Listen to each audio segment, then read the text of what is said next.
안녕하세요. 프라임에서 수리 능력과 자원 관리 능력을 맡고 있는 서주현이라고 합니다. 이번 시간은 수리 영역이 무엇인지 그리고 수리 영역은 어떻게 공부하면 좋을지에 대해서 간략하게 짚어보도록 하겠습니다. 먼저 수리 능력은 크게 총 4가지로 나눌 수 있습니다. 수리 영역은 기초 연산, 기초 통계, 도표 분석, 도표 작성 이렇게 총 4가지로 나눌 수 있습니다. 기초 연산 같은 경우에는 먼저 우리가 흔히 알고 있는 더하기, 빼기, 곱하기, 나누기 그러한 작식 연산에 기반한 계산 능력을 물어보는 것이 기초 연산이라고 할 수 있겠습니다. 기초 통계, 자료, 그러니까 보통 우리가 알고 있는 표, 그런 표에 이제 분류나 분석, 해석, 그걸 갖다가 이제 물어보는 것이 기초 통계 부분이고, 도표 분석 같은 경우에는 도표라고 하는 말이 우리에게는 잘 익숙하지 않은 표현인데 우리가 이제 흔히 말하는 표현으로 바꾼다 그러면 그래프, 차트 그런 것들이 되겠죠. 그러한 그래프나 차트를 물어보는 해석하는 그런 부분들이 도표 분석이 되겠습니다. 마지막으로 도표 작성 부분인데 주로 이제 엑셀을 통해 가지고 그래프를 그리게 되는데 그 그래프를 이제 어떻게 그리면 좋을까 그런 부분에 이제 붙여져 있는 것이 도표 작성 부분입니다. NCS 같은 경우에는 기본적으로 필기시험이기 때문에 마지막 항목에 나와 있는 도표 작성 부분 같은 경우에는 직접적으로 물어보고 있지는 않습니다. 그러면 각각에 나와 있는 요 영역들이 어떻게 문제로 출제되는지 한번 확인해 보겠습니다. 먼저 기초 연산 부분입니다. 문제를 한번 보시죠. P대리는 거래처에서 원단을 구매하려고 한다. 이때 원단의 가격은 1제곱미터당 $10이고 총 5제곱미터가 필요하다고 되어 있습니다. 2월 1일의 환율은 1달러당 1,000원이었고 2월 2일의 환율은 1달러당 1,100원이라면 2월 1일에 구매하는 것과 2월 2일에 구매하는 것의 차이는 몇 원인가? 이렇게 이제 문제가 하나 나와 있다면, 자, 먼저 물어보는 것이 총 차이는 몇 원인가를 물어봐 있는데, 여기 나와 있는 것은 총 달러로 나와 있죠. 달러로 나와 있고, 현재 제시되어 있는 것은 1제곱미터당 가격이고, 그리고 총 5제곱미터가 필요하다 그랬으니까, 일단 달러화로 표시된 총 필요한 가격 하나 나올 것이고, 그리고 2월 1일에 환율이 나와 있으니까 여기 달러화로 나와 있는 것 가지고 원화로 어떻게 바꿀지 마찬가지로 2월 2일에 나와 있으니까 2월 1일 환율을 적용했을 때 총 몇 원일지 이렇게 해가지고 2개 빼달라는 문제가 되겠죠. 그걸 갖다가 이제 순서대로 나타낸다 그러면 첫 번째 표시한 것이 달러화로 표시된 원단 가격, 그 다음에 나와 있는 부분이 2월 1일 가격, 2월 2일 가격, 그리고 총 이제 2월 1일, 2월 2일 가격 뺀 것이 되겠죠.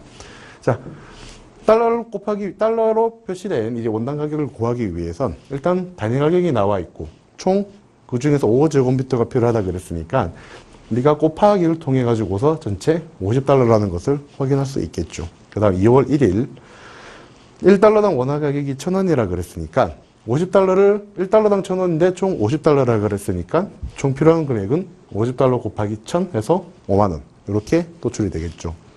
역시나 2월 2일도 마찬가지 방식으로 구해보게 되면은 50 곱하기 1,100원에서 55,000원이 되겠습니다.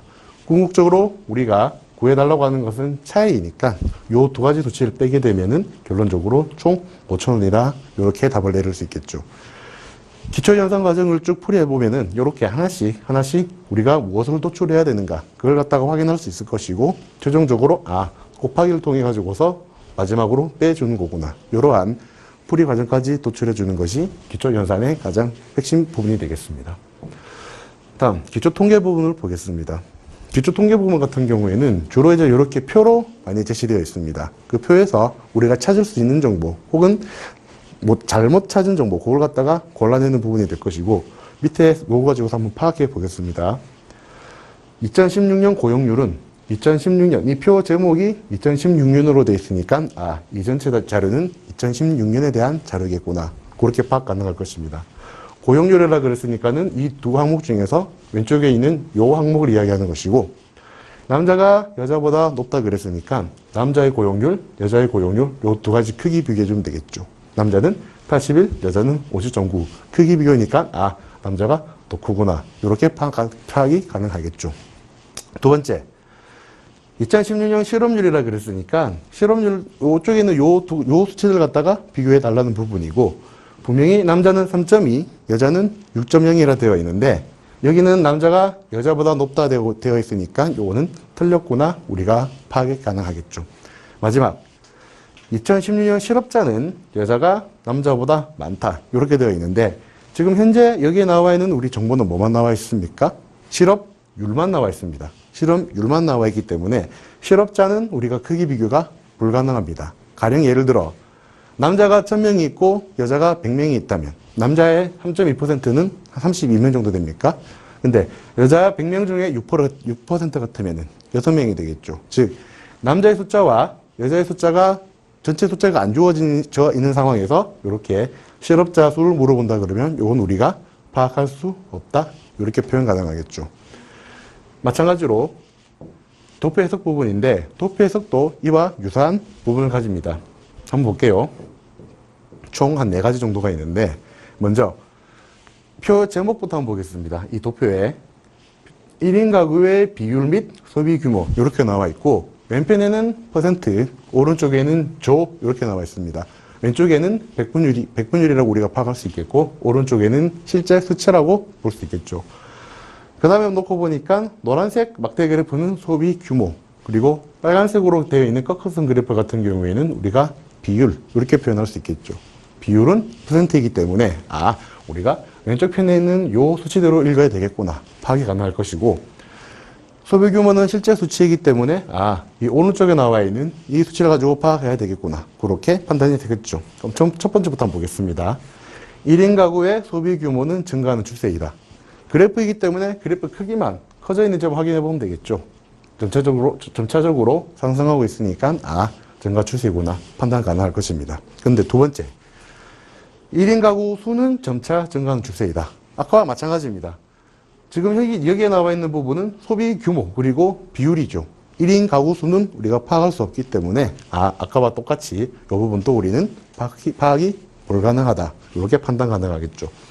마지막 세 번째 2015년에 1인 가구 소비 규모는 100조를 넘는다. 자, 1인 가구 소비 규모라 그랬고 2015년은 5년이라 그랬으니까 여기 있는 요 수치가 되겠습니다. 소비 규모이기 때문에 오른쪽에 있는 수치를 봐야 할 것이고 오른쪽에 100조 라인을 갖다가 쭉 꺼보면 2015년의 수치는 100조보다 밑에 있구나 이렇게 판단이 가능하겠죠. 따라서 100조를 넘는다 부분은 우리가 틀렸구나 이렇게 판단 가능하겠습니다. 마지막 부분 2025년 1인 가구의 소비 규모는 2005년에 비해 3배 이상이다. 자, 2025년 1인 가구의 소비 규모는 오른쪽으로 가보니까 150조를 넘어갑니다. 근데 비교 대상 2005년도 같은 경우에는 50보다 확실히 밑에 있죠. 우리가 2005년에 정확한 수치는 모르고 2025년에 정확한 수치를 모르지만 2005년은 어쨌든 50 미만이니까 이걸 3배 해봤자 150조 밑에 있을 텐데 근데 2025년은 150조를 넘어가죠. 따라서 요거는 3배 이상이다 우리가 확인할 수 있겠습니다. 이런 식으로 직접적인 수치를 몰라도 크기 비교가 서로 가능한 부분들 그런 부분을 갖다가 우리는 수리적 추리라 그러는데 그런 부분들을 갖다가 실제 수리 영역에서 점수 차이는 많이 나는 부분이 되겠죠.